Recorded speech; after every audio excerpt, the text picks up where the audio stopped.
go down to some Dryad focus. I mean, Dryads do a shit ton of damage to Frost Realms, and you really do have to watch your Frost Realms in a fight when there's Dryads about. I think it's very hard to win a fight versus Night Elf if your positioning is bad, because you really do have to be able to pull your Frost Realms back. Otherwise, they get focused down very quickly, and with a combination, and with like the slow from the Naga or the Dryads on them, their already long attack cooldown becomes even longer, and so it ends up being kind of a bad investment if you're not careful with it. Yeah, so I believe the Warden should be back now. Yep, there's the Warden that was back. And so now Vortex doesn't really have any advantage at all here, since he's got no Frost Realm and no real way to kill those Dryads. So he's kind of got to just get the fuck out here. But he does have some nice heroes. He's got a hero advantage, definitely. He's got an extra level 3 hero, which is hot. That's hot stuff, man. It's hot. Now is about the time.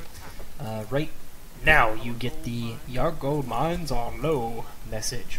And that's one of the reasons Twisted Meadows is kind of dangerous for Night Elf.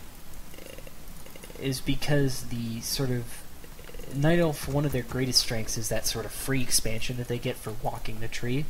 So you really, really, really don't want to be caught in a situation where he's got an advantage when the gold mines run out, because more often than not, if that's the case, you've lost the game, because he's going to get a free gold mine, and you're not going to be able to do shit about it, and you're certainly not going to be able to get up your own gold mine versus the Warden. Even if it's an Island Expo, the Warden can like blink the shit over there. And there's really, it's kind of bad, dude. You don't want to be in that situation. So, be definitely careful, is what I'm saying, when the gold mines are running out. Don't, certainly don't, like, go have a big fight with him when you've got 1,000 gold banked or something. Definitely do not, like, fight a bad fight when the gold mines are low, because that'll just set you up. It'll set you up to lose, basically. So you got to be mindful of that. So listen for that message, and then know that that's like extra cautious mode. Quite frankly, I'm not entirely sure. I think the Night Elf is just going for creep jacks at this point. I think it might even be better for him to try and creep up his hero, but I mean, try and get like level 5. I mean, I guess he probably wouldn't be able to get level 5 or something, but I don't know. I don't play Night Elf, but okay, here's what he's doing. He's going for a Sapper, but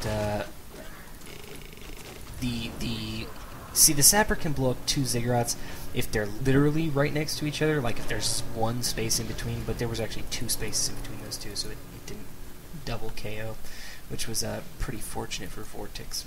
But, you know, anyway, that was actually not a worth it investment for the Night Elf. A TP and a Sapper for a TP and a Ziggurat, so I mean, it kind of slowed Vortex production down a little, but he doesn't really have the gold to produce much anyways, so it wasn't exactly worth it for the Night Elf. Would have been better probably if he had crept up, maybe? I don't know, but at the same time he doesn't really want the Undead to just go off and creep on his own, because the Undead can creep very quickly with the army that he has, so and I think Town Hall's creeping of this camp may well just be for the purpose of getting a gold mine open for his expansion once he does lose his gold mine and walk it up there. So this is the point of the game, though, where you definitely will want to have shades. So gold mines have run out. At this point, I would say most players, I would run like 1 or 2 of your acolytes over. Maybe even I often have done all 4, like 4. I always try to keep an acolyte in my base just in case, but I would say 2 of your acolytes would be safe. Turn them into shades and just set them like patrolling around nearby gold mines from his base, so you can see. Like, try to send 1 to his tree and stick it on it, so you can follow it, and then maybe set another like at the gold mine you think he's going to go to or whatever. Because if you've got an army similar to what Vortex has here, in fact, he's producing their Frost Ram, but if you've got an army like this with a lot of magic damage, then you can pick off the tree when it's coming to your base, and that's really, really good. Now this is kind of... I don't like this move by Town Hall here. You see, he... basically, he sends his tree off to the base right next to the undead. Well, first of all, he forces the undead to come to his base by going in there. And then he fucking runs his tree to the base, the gold mine, right next to the undead, and then he runs his army way the hell off to go try and creep somewhere. And that just, like, it doesn't really make any sense, because 1, 2, 3, 4, 5 destroyers with, like, 400 mana, 800 mana almost between them, maybe, something like that. And watch how fast this Tree of Eternity goes down, and there's nothing the Night Elf can do about that. That was the point at which he lost this game, quite clearly. I think it was pretty close before this. I think the Undead probably had a bit of an advantage, but nothing that, you know, he couldn't have dealt with if he had sent his tree, say, to the other gold mine on the other side and set it up. Like, look at how much faster the Tree of Eternity went down than this Ancient of Lore, like, because it was rooted. Like, the magic damage just annihilated the tree when it was standing up, because if for some reason you didn't know, trees that are standing up have heavy armor and take extra damage from magic units. But here we see the Coil Nova. Oh no, he used Invuln Pot. Sorry, I thought that was the point at which the Warden got rickrolled.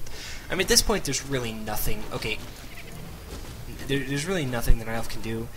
Keep in mind that with the gold mines out, protecting your hero quite so much doesn't become as important as just killing units. So notice that he kind of lets his death knight get really low, but he's not really too worried about it, because he's going to be able to screw over the entire Night Elf army here. And since the Night Elf doesn't have a gold mine and can't rebuild his army, that alone was...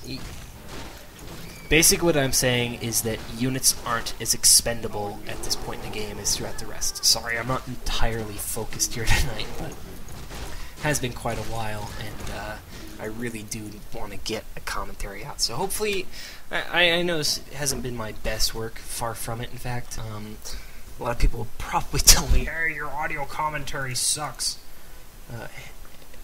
Ethan has told me that Twix are hella good dog. Nice, nice.